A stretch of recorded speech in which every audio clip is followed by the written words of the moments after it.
Everyone, आप सभी का ABS क्लासेस BST पर स्वागत करते हैं। और हम लोग UPSI बैच रेगुलर कर रहे हैं, कंटिन्यू कर रहे हैं, जिसमें हमारा मैथ की क्लास ये चल रही है। और यहाँ पे नंबर सिस्टम पहला टॉपिक मैंने पहला चैप्टर शुरू किया था, उसी में टॉपिक वाइज हम आगे बढ़ रहे हैं। उसी क्रम में आज हमारा एक नया टॉपिक है और बहुत ही इम्पोर्टेंट टॉपिक है। काफ़ी लोग इसमें गलती कर देते हैं, अगर आप ध्यान से नहीं देखते हैं तो उसमें आप गलती कर देते हैं। तो उसी चीज़ को हम यहाँ पे लेकर आए हैं आज की क्लास में, ठीक है। तो समझते हैं कि क्या है इसमें।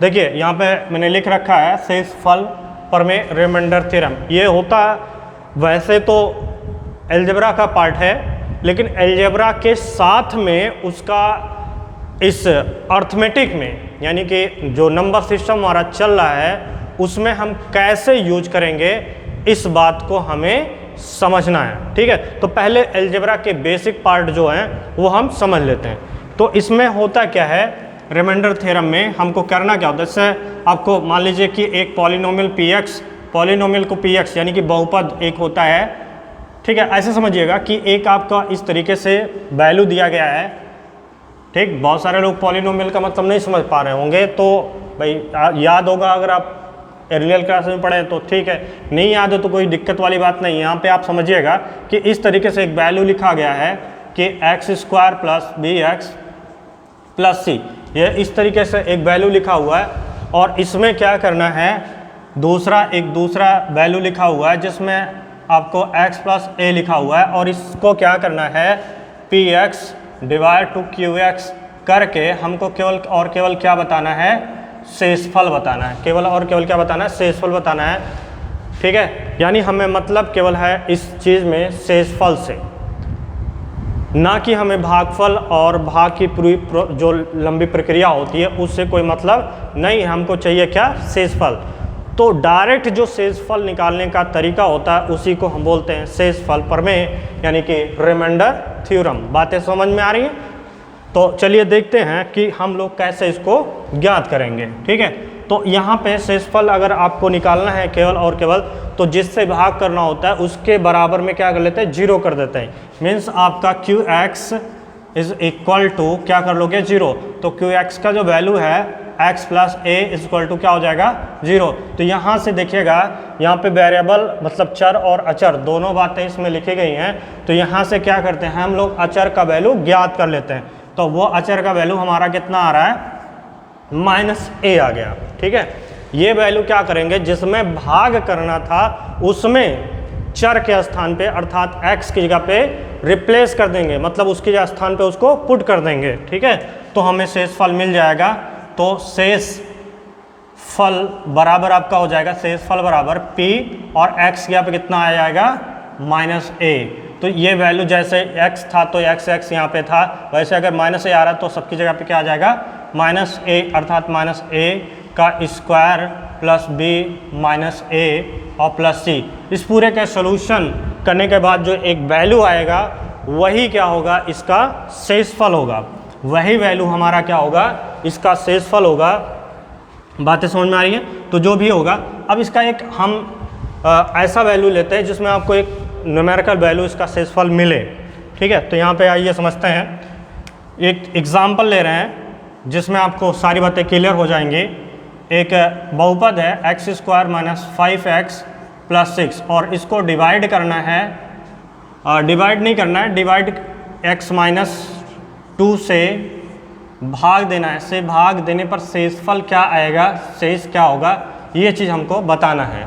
क्या करना है आपको, इस वाले बहुपद में इससे क्या करना है, भाग करना है, और भाग करने के बाद जो शेषफल आएगा वो हमको केवल बताना है। तो मैंने बताया कि आप जिससे भाग करना है उसको 0 के इक्वल कर लोगे। तो यहाँ पर 0 के इक्वल, तो x = कितना आ गया, 2 आ गया।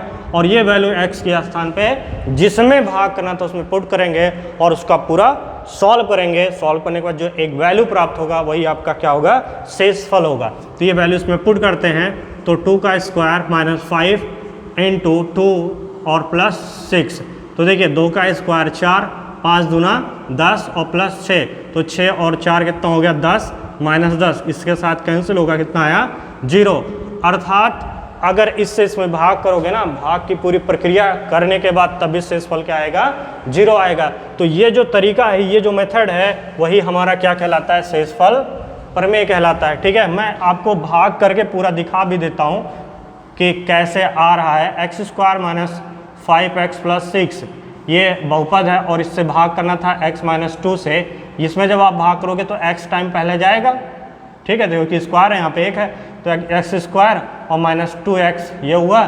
घटाते समय नीचे का चिन्ह क्या होता है, बदल जाता है, प्लस का माइनस, माइनस का प्लस हो जाता है। ठीक है, तो इसके साथ में ये कैंसिल हो जाएगा और यहाँ से देखिए माइनस में है और ये प्लस में घटेगा तो माइनस 3x आ जाएगा और यहाँ पे x को उतार लेंगे।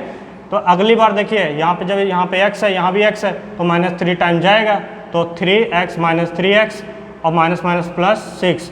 जब आप घटाओगे तो नीचे का चिन्ह क्या होता है, बदल जाता है, प्लस का माइनस, माइनस का प्लस। तो देखोगे ये प्लस माइनस, ये प्लस माइनस कैंसिल होगा, शेषफल कितना आ रहा है, 0।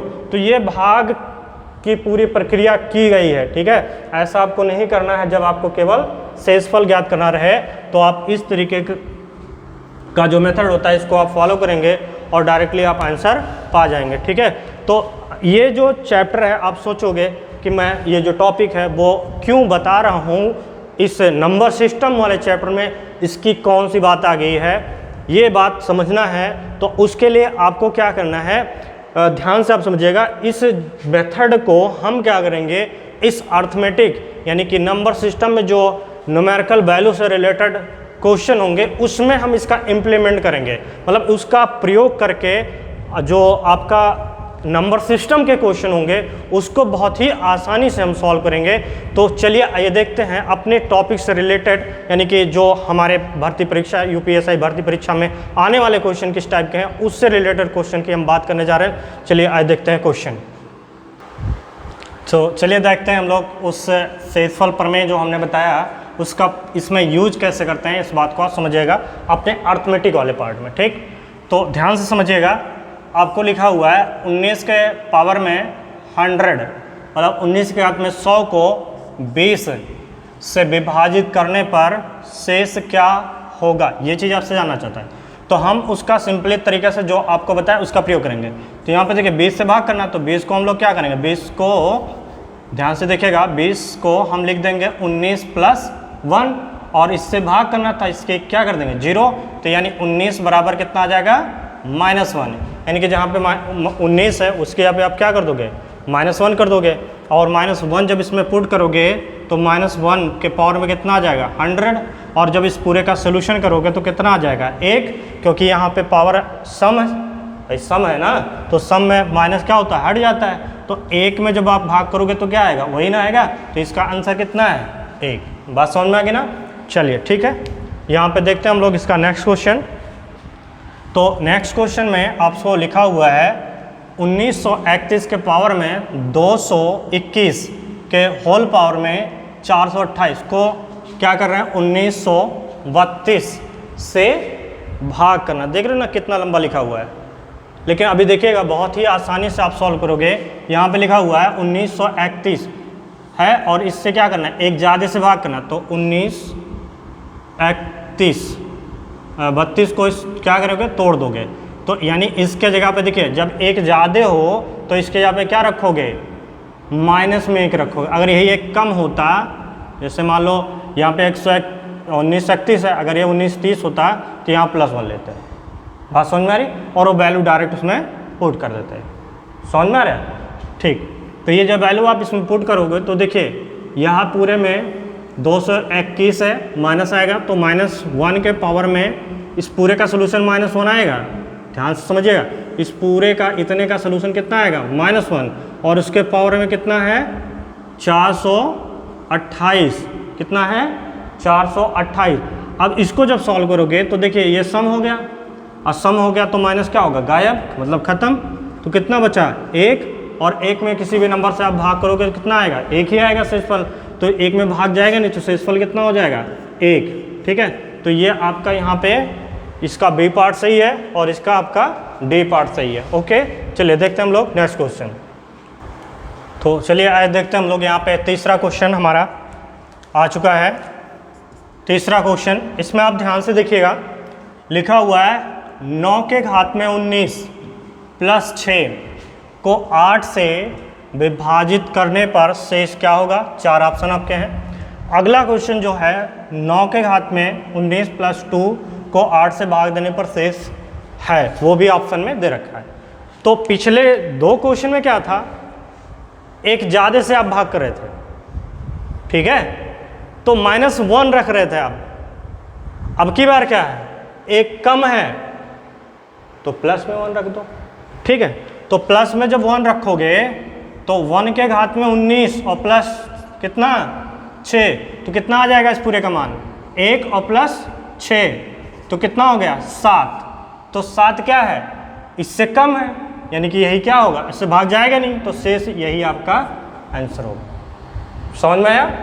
ओके, चलिए नेक्स्ट क्वेश्चन देखते हैं। यहाँ पे सेम काम, 8 से भाग करना है, तो 9 की जगह पे कितना 1 के पावर 19 प्लस 2, तो इस पूरे का वैल्यू कितना 1 और प्लस 2 कितना हो गया 3 में 8 से भाग जाएगा नहीं, इसलिए आंसर आपका 3। ओके, चलिए देखते हैं नेक्स्ट क्वेश्चन। तो ये हमारा क्वेश्चन नंबर 5 है, जिसका सोल्यूशन बताने जा रहे हैं। ध्यान से आप समझिएगा, 1 सेकंड में आपका आंसर आएगा अगर आप ध्यान से समझ गए। देखिए, ये नंबर है को 9 से विभाजित किया जाए तो शेषफल क्या होगा? ये 4 ऑप्शन आपके सामने में रखे गए हैं, ध्यान से आप समझो। यहाँ पे जब आप भाग करोगे इसमें, तो देखिए इससे क्या है, एक क्या है, कम है, तो इसके स्थान पे क्या आएगा 1 के हाथ में 6, और जब 9 से इसमें भाग करोगे, ठीक है, तो 9 से भाग जब करोगे तो शेष कितना आ जाएगा 4, ठीक है, -4 हो जाएगा। और इसको जब सॉल्व करोगे तो कितना आएगा 1 और -4 कितना आ जाएगा -3। अब शेषफल क्या होता है, ऋणात्मक नहीं होता है, तो शेषफल को पॉजिटिव बनाने के लिए क्या करना होता है, जिससे आप भाग कर रहे थे ना उसी में से इस नेगेटिव शेष को माइनस कर देते हैं, तो 9 - 3 कितना हो गया 6, तो यानी कि जो आंसर आपका आएगा कितना आएगा 6। बात क्लियर है? ठीक है, चलिए देखते हैं हम लोग अगला क्वेश्चन नंबर जो आपका है वो क्वेश्चन नंबर 6 है। 67 के घात में 67 प्लस 67 को क्या करना है, को 68 से भाग देने पर शेष बचेगा, ये हमको बताना है। तो ध्यान से आप समझो, इससे क्या है ज़्यादा है तो हमको नेगेटिव में वहाँ पर रखना पड़ेगा, तो -1 के घात में ये, ठीक है, और प्लस 67, तो यहाँ पे कितना आ जाएगा -1 और प्लस 67, तो घटेगा तो कितना आ गया 66, यानी कि जो शेषफल आएगा वो आपका कितना आएगा 66। ओके, चलिए देखते हैं नेक्स्ट क्वेश्चन। चलिए देखते हैं हम लोग अगला क्वेश्चन है क्वेश्चन नंबर 7। तो इस क्वेश्चन नंबर 7 की बात करें तो ये थोड़ा मैंने जानबूझ के अलजेब्रिकल क्वेश्चन लिया है, और ये आसान क्वेश्चन है, यूपीएसआई में ऐसे क्वेश्चन आपसे पूछे गए हैं। आप ध्यान से देखिएगा पेपर को, तो आपको ये इस टाइप के क्वेश्चन आपको ज़रूर मिलेंगे, ठीक है। तो ध्यान से आप देखिए कैसे इसको सॉल्व करना है। जैसे आपको शुरू में कंसेप्ट बताया था वही सेम मेथड फॉलो करोगे, आपको आंसर तुरंत मिल जाएगा, ठीक है। चलिए आइए देखते हैं हम लोग। तो क्या करना है, ये एक फंक्शन है, फंक्शन मतलब जैसे पॉलिनोमियल बहुपद होता है, सेम ऐसा ही होता है। तो यहाँ पे क्या करना है, आपको x-2 से भाग करना है, तो x-2 से भाग करना है, और से बताना तो x-2 के बराबर क्या कर लोगे 0 कर लोगे, तो x = कितना आ जाएगा 2 आ जाएगा। फिर ये जो x = 2 आया है ना, इसको क्या करोगे आप जो है इसमें x क्या पे ट्रांसफ़र कर दोगे, तो f2 मतलब 2 पर शेष क्या आएगा, ये चीज़ मुझे पता करना है, ठीक है। तो ये वैल्यू इसमें पुट करिएगा, तो 4 और 2 का क्यूब -2 2 का स्क्वायर और +5 × 2 और -8, ये हो गया। अब इसको जब सॉल्व करेंगे तो देखिए 2 का क्यूब 2 दूना 4 दूना 8, तो 2 का क्यूब 8 और 8 चौक के 32, ये हो गया ना, ठीक। 2 का स्क्वायर 4 4 दूना 8 माइनस में 8, फिर यहाँ पे 5 दूना 10 और -8। अब देखो ध्यान से, ये वैल्यू और ये वैल्यू क्या है प्लस में है ना, पॉजिटिव, तो इसको क्या करोगे, ऐड कर लोगे। समझ में आई बात? इसको इसके साथ में ऐड कर लोगे तो कितना हो जाएगा, 32 और 10 42, और ये दोनों जुड़ के कितना हो गया, -8 -16। ठीक, अब जो है इसको घटाओगे तो देखिए कितना आएगा, 12 में से 6 गया 6, यहाँ बचा 3 और 3 में से 1 गया 2, यानी कि जो आपका आंसर आएगा वो कितना आ जाएगा, 26। ठीक, तो 26 देखिए हमारा कौन सा ऑप्शन है, पहला ऑप्शन। तो ये पहला ऑप्शन आपका सही जाता है। ठीक है, तो देखिए मैंने आपको यहाँ पे रिमाइंडर थ्योरम का पूरा कॉन्सेप्ट बताया और आपको 7 क्वेश्चन बता दिए। ठीक है, अब आपका काम क्या है कि इसके प्रीवियस ईयर क्वेश्चन उठाइए या जो भी आपके पास टेक्स्ट बुक है उससे क्वेश्चन आप सॉल्व करिए। और जब तक आप प्रैक्टिस नहीं करेंगे तो कोई भी चैप्टर हो, कोई भी कितना बता दे, आप कमांडेड नहीं होगा जब तक आप खुद से उस पर काम नहीं करोगे। बात समझ में आ रही है? तो ये जो है हमारा टॉपिक ख़त्म होता है।